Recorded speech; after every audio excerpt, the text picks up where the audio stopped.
మన జీవితంలో ఎన్నో సంఘటనలు జరుగుతుంటాయి.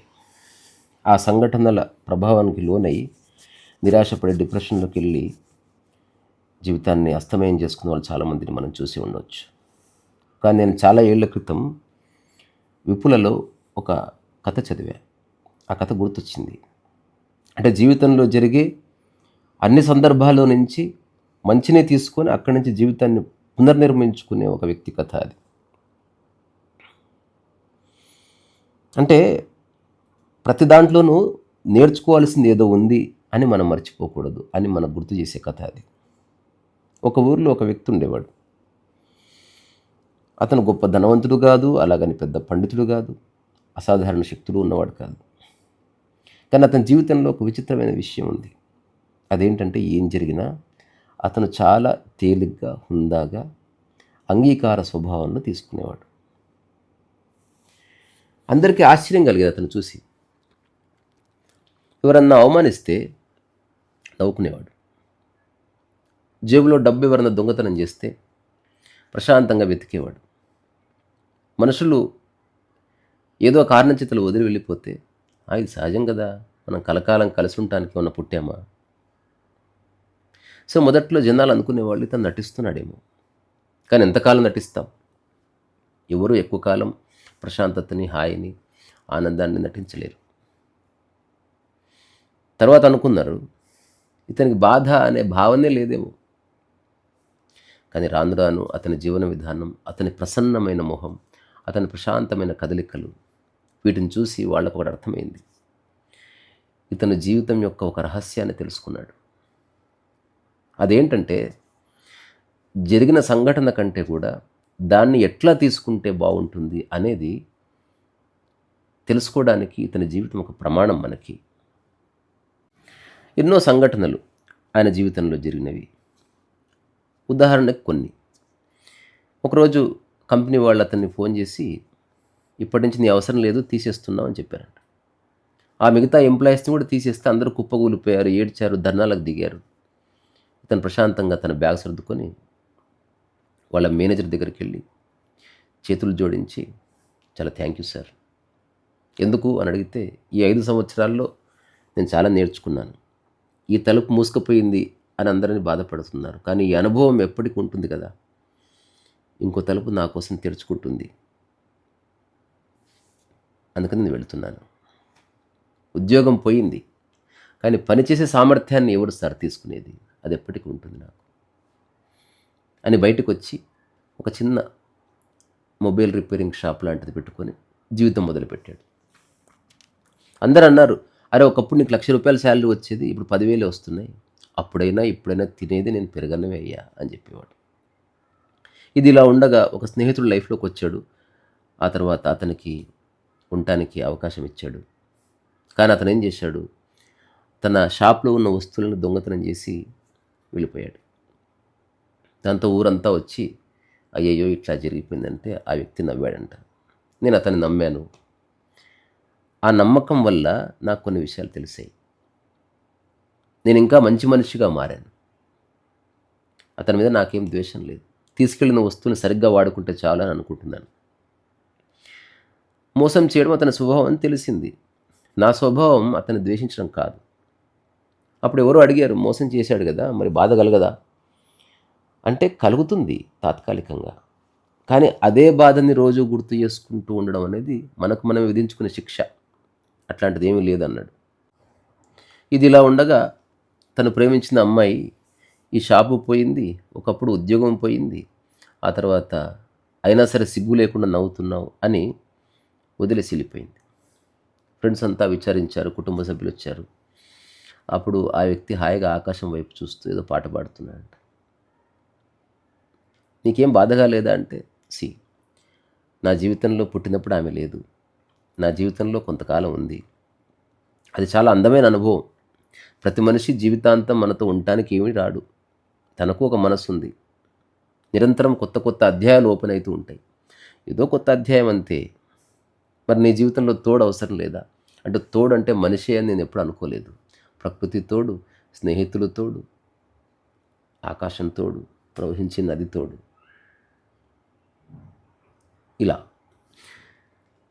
తర్వాత అతని జీవితంలో తనకు కలిగిన అనుభవాలన్నీ ఒక పుస్తకం రాస్తాడు. రాసిన తర్వాత ఒక సభ పెడతారు. పెడితే ఎవరు రారు ఆ సభకి.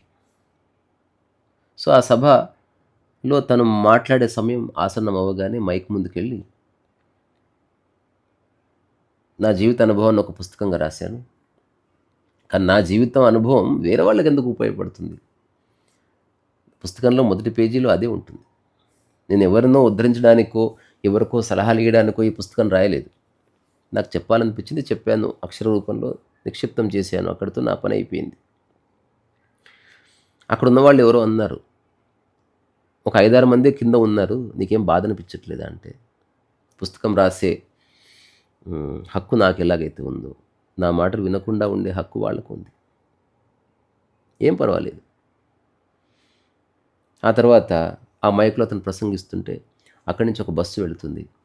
ఆ బస్సులో ఉన్న వాళ్ళు ఎవరో విన్నారు, ఇక్కడేదో సభ జరుగుతుందని వచ్చారు. వచ్చిన తర్వాత అతని ప్రసంగం అంతా వేరే ఊరు వాళ్ళంతా విన్నారు.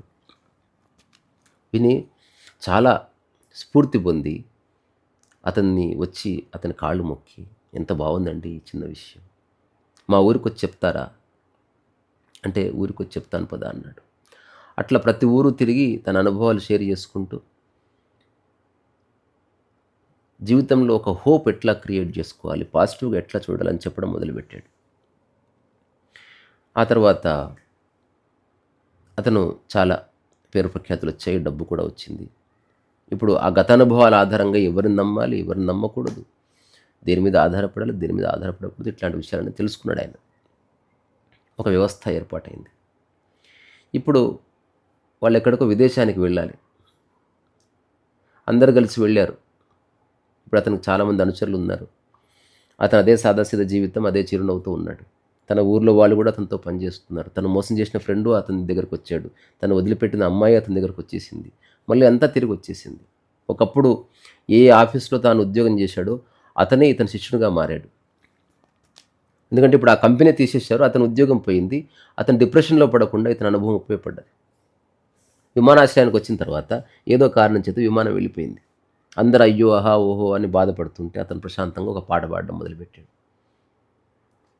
ఏంటి సార్ పాట పాడుతున్నారంటే, విమానం పోయింది, ఇంకో విమానం ఉందిగా, ఏముంది అందులో, ప్రతిదానికి ఆందోళన పడితే ఎట్లా, రండి కూర్చోండి పాట పాడదాం అని ఒక పాట పాడుతుంటే అక్కడున్న ప్రయాణికులంతా వచ్చి కూర్చున్నారు. ఇతను ఎవరు అని అడిగారు. అప్పుడు ఎవరో ఇతని కథ అంతా చెప్పారు. అందులో ఉన్న కొన్న వాళ్ళు నెంబర్ తీసుకున్నారు. మళ్ళీ వాళ్ళంతా తనను కలిశారు.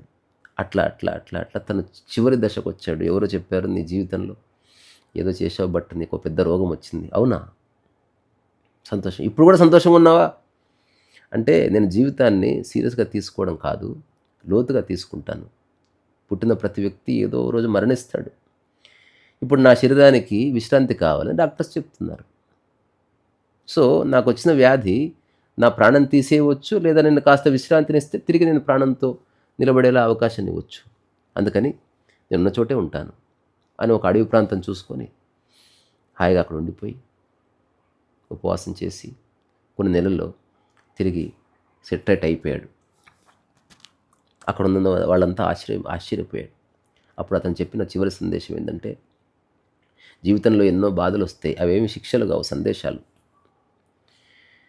ఒకప్పుడు అందరూ రిజెక్ట్ చేశారు, ఉద్యోగం పోయింది, నన్ను ప్రేమించిన అమ్మాయి వెళ్ళిపోయింది, నమ్మిన స్నేహితుడు మోసం చేశాడు, కానీ వారు ఇచ్చిన అనుభవాలు నేను పుస్తకంగా రాశాను.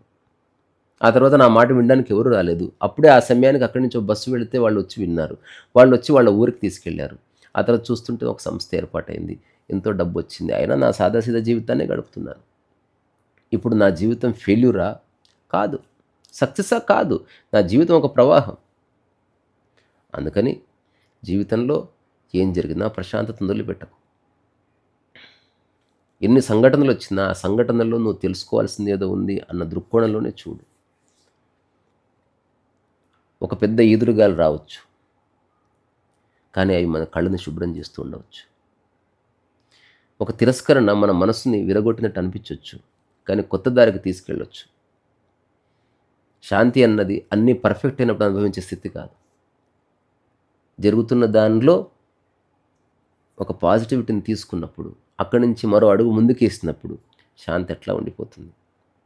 జీవితం గొప్పది కాదు, భారమైంది కాదు, కష్టమైంది కాదు, అతి సరళమైంది. ప్రతి సంఘటనని భారం అనుకొని జీవిస్తే అదే డిప్రెషన్ అవుతుంది, స్ట్రెస్ అవుతుంది, ఇంకా ఏదేదో అవుతుంది. జీవితం ఒక అవకాశం అని తెలుసుకుంటే చాలా బాగుంటుంది అని అతను తన యొక్క ప్రసంగాన్ని ముగిస్తాడు. అట్లా తన జీవితంలో జీవించిన జీవన విధానం వల్ల కొన్ని లక్షల మంది జీవితాలు మారాయి. అది ఎప్పుడు జరుగుతుంది. అందుకని ఈ కథ సారాంశం ఏంది? ప్రశాంతత పోకుండా అన్ని పనులు చేయి. నువ్వు అనుకున్నట్టు సంఘటనలు జరగవు. జరిగిన సంఘటనలో నువ్వు అనుకూలమైన అవకాశాన్ని వెతికి అక్కడి నుంచి ముందుకెళ్ళు అని చెప్పింది. ఎప్పుడో చదివిన కథ. ఆ కథ పేరు అట్లాంటిది నాకేం గుర్తులేదు. ఆ కథలో ఏదో క్యారెక్టర్ పేరు ఉంటుంది, ఒక అర్బేనియన్ నేమ్, అది కూడా గుర్తులేదు. బట్ ఏదేమైనా కథ బాగుంది, చూడండి ఒకసారి. ఇందులో ఏమన్నా విషయం ఉంటే తీసుకోండి, లేకపోతే పక్కన చెత్తకుండా వేసేయండి. రిసరస వయసు.